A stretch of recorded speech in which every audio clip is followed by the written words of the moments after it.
ज़िद हमें इतना तकलीफ़ देती है, इतना ज़्यादा रुला देती है कि फिर हमें फिर मन ही नहीं करता। हम फिर hello everyone, welcome back to my channel. आज हम बात करेंगे मन के बारे में।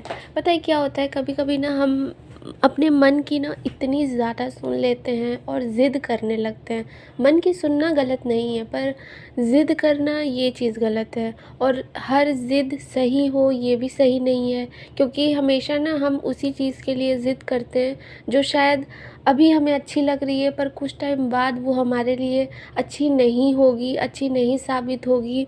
और ये चीज़ हमें नहीं दिखती है, क्योंकि हमें तो वो चीज़ पसंद है, तभी तो हम उस चीज़ के लिए ज़िद कर रहे हैं। उस चीज़ के लिए इतना कह सकते हो कि लोगों से बहस भी कर जाते हैं, लोगों के खिलाफ़ भी चले जाते हैं। और फिर एक टाइम ऐसा आता है ना कि वो जो ज़िद जिसके लिए हम सब कुछ करने के लिए, सब कुछ छोड़ने के लिए तैयार हो जाते हैं ना, वही ज़िद हमें इतना तकलीफ़ देती है, इतना ज़्यादा रुला देती है कि फिर हमें फिर मन ही नहीं करता। हम फिर किसी पे भरोसा ही नहीं कर पाते हैं। ये सारी चीज़ आप रिलेट कर सकते होगे अपनी लाइफ में कि होता है ना कि यार देखो, बचपन में भी हम बहुत सारी ज़िद करते थे, ठीक है, पर हमारे मम्मी पापा हमें वो सारी चीज़ें नहीं ला कर के देते थे। इस वजह से नहीं कि वो हमें प्यार नहीं करते हैं, इस वजह से क्योंकि उन्हें हमसे बेहतर पता होता था कि हाँ, हमारे लिए वो चीज़ नहीं सही है। तो इसी तरह जब अभी हम ज़िद करते हैं और वो चीज़ अगर हमें नहीं मिलती है ना, तो हमें समझ जाना चाहिए कि शायद भगवान जी को पता है कि हाँ, वो चीज़ हमारे लिए सही नहीं है, इस वजह से वो चीज़ हमें नहीं मिल रही है। तो ये भी हो सकता है ना, एक पॉज़िटिव नज़रिए से अगर देखें तो अपने आप को अगर खुशी देना है ना, मैं हमेशा बोलती हूँ, अगर आपको अपने आप को खुश रखना है ना, तो आपको हर चीज़ में पॉज़िटिव चीज़ निकालना सीखना पड़ेगा। क्योंकि यार नेगेटिव चीज़ तो आपको सब बता देंगे कि हाँ, ये चीज़ बुराई है, ये चीज़ नहीं अच्छी है, ये चीज़, पर उसमें पॉज़िटिव क्या है ये तो आपको खुद ही चूज़ करना पड़ेगा कि हाँ, अगर ये चीज़ें नहीं हो रही हैं हमारे मन के अकॉर्डिंग, हमारे ज़िद के अकॉर्डिंग, तो वो चीज़ ना होने का भी एक रीज़न हो सकता है ना, इन अ गुड वे।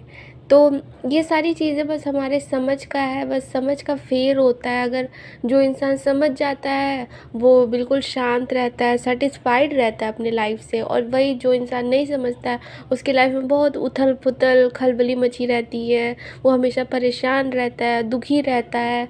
तो क्यों करना है यार खुद को परेशान? छोटी सी लाइफ है, खुश होकर के रह सकते हैं तो खुश होकर के रहते हैं। दुख देने के लिए तो बहुत सारी चीज़ें पड़ी हुई हैं ऑलरेडी सबकी लाइफ में, कोई ना कोई इंसान के थ्रू, किसी न किसी सिचुएशन के थ्रू।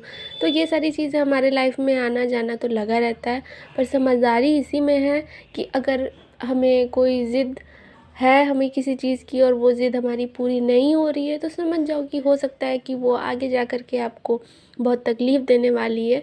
इसी वजह से भगवान जी शायद वो ज़िद आपकी पूरी नहीं कर रहे हैं। होता है कभी कभी हम किसी चीज़ के लिए इतने पागल हो जाते हैं कि हम उसके लिए मन्नत मांगना शुरू कर देते हैं, प्रेयर करना शुरू कर देते हैं, और फिर ब्लेम करते हैं कि भगवान जी, हमने तो आपसे इतनी दुआएं मांगी, इतनी मन्नतें मांगी, इतनी मिन्नतें की, पर हमें नहीं मिला, क्योंकि आप हमें पसंद नहीं करते। हम बहुत सारा ब्लेम कर देते हैं ना, पर ऐसा नहीं होता है यार। ये सारी चीज़ें बस कहने की हैं। बस आप फैक्ट जिस दिन समझ जाओगे उस दिन आपको खुद ही अच्छा लगेगा और खुद ही आपकी लाइफ बहुत इजी हो जाएगी।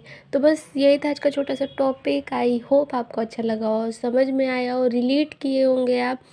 तो प्लीज़ मेरे चैनल को लाइक शेयर एंड सब्सक्राइब ज़रूर करिएगा। चलिए मिलते हैं अपने नेक्स्ट वीडियो में। Thank you so much.